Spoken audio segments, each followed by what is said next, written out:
Happy Friday everyone! Today we're going to do a little looky look because I have this very interesting eyeshadow from McGrath that I keep wanting to use because I think it's so pretty and so unique, and I never really know how to pair it, so I always think, I'll try it another time. And the eyeshadow I'm referring to is this one. It's from her Metalmorphosis 6-pan, so this is the Opulence 2018 collection, already quite a while back.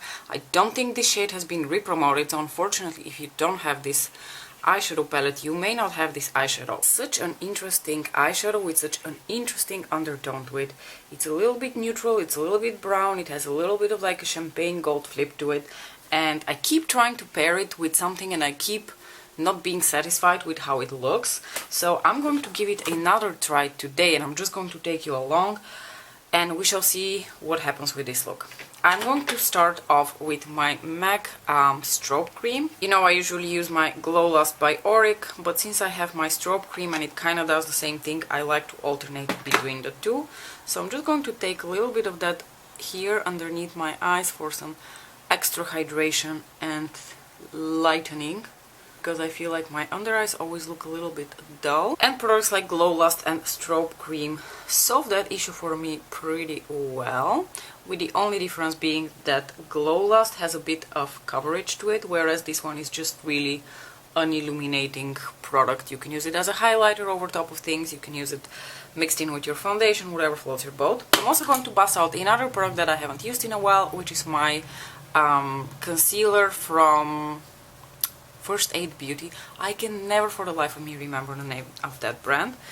I haven't used the concealer in a while because I've been focusing so much on panning my Clarins one, but I figured today I can bust out some somewhat older products for my base makeup, just as to not bore you to death.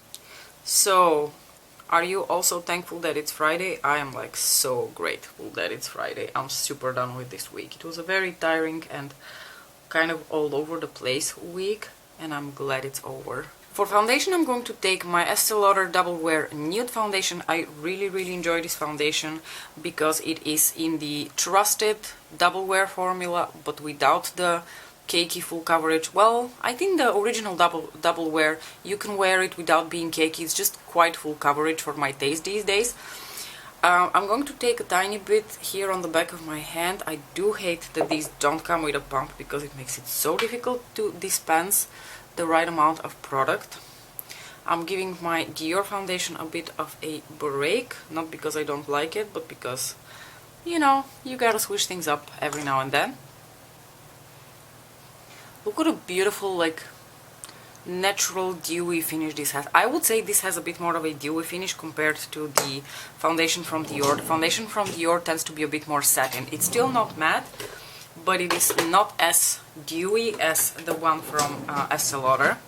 I am, however, going to set my face with the Dior Moonlight powder because I'm just trying so hard to pan that thing, and I've made so much progress in the past few months that it's just giving me all the more motivation to keep using it so I can finish it.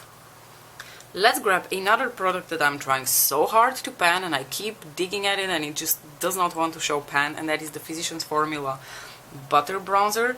And mind you, I'm really digging into this powder because this is not a super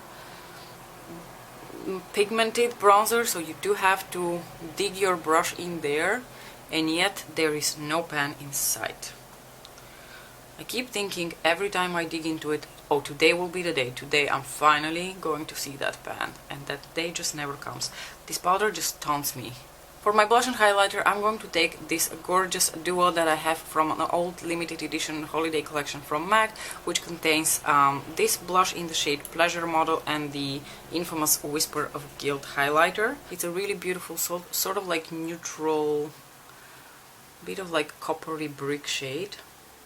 Taking Whisper of Guilt now, which is just a basic bitch gold, champagne gold highlighter, but you know, it does the job and I really love the formula. Okay, so what I doubt between now is whether I want to just apply that shade from the Metalmorphosis eyeshadow palette just all over my lid as a one and done, and then create some more depth with deeper shade as an eyeliner, or do I just want to use the deeper shade to deepen my outer corners. I think because I don't do eyeliner as much these days, I'm going to go for the eyeliner look, and we shall see how that works out. I'm going to take this brush from Sonia G, it is her Jumbo Blender if I'm not mistaken, and I'm going to go into this shade and just apply it first without any sort of glitter base underneath, because it also doesn't really need it, as you can tell. And I'm just going to apply it all over the lid, and then I'm going to use the same brush, just flipped a bit around, like this, to blend it out.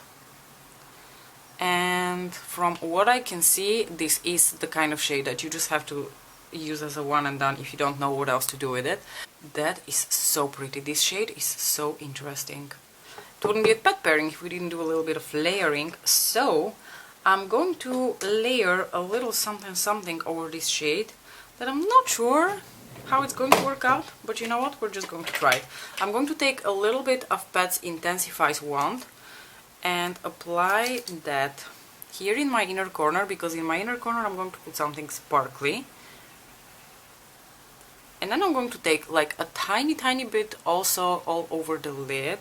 I'm not going to put too much because I don't want the topper to really overtake the look, because the topper I'm going to go for is this one from the Ritualistic Rose Quad, which has this very interesting sort of like pinkish base to it with those golden sparkles. And I feel like if I were to apply this shade without going overboard, it would complement the eyeshadow underneath really well without really changing the interesting tone that this eyeshadow has on its own. Okay, like I said, for my inner corner I want to put something super sparkly, and the next quad we're going to go into anyway is going to be the Iconic Illumination, because I want to use this shade to wing a liner with, and this shade in my inner corners. So I'm going to start with the inner corner shade, which is the sparkly topper from the Iconic Illumination quad, and I'm going to put it right here into my inner corners. And now let's collectively hold our breath, because I'm going to wing a liner, and since I don't wing a liner that often these days, it can go wrong. I'm going to go into the deep brown shade from Iconic Illumination and kind of going to speed through the process of doing the liner, because it's not super interesting, and also I really need to focus.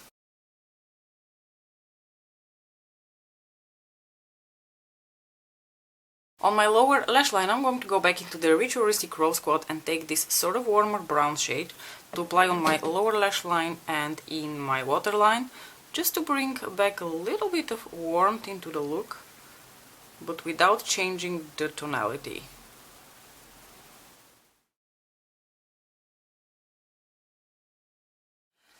I know, okay, you don't have to tell me. I'm ready for the office Christmas party. I'm getting in the mood.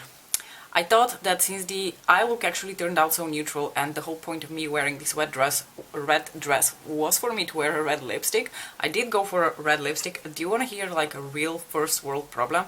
I have too many beautiful reds and I had a really hard time choosing which one to wear. But I went with the most festive one that I could think of, which is the shade Blood Rush, which is one of the Blitz Trans formulas from Pat McGrath Labs. It's a beautiful red with a bit of like a golden shimmer running through it. So yeah, not festive, not Christmas at all.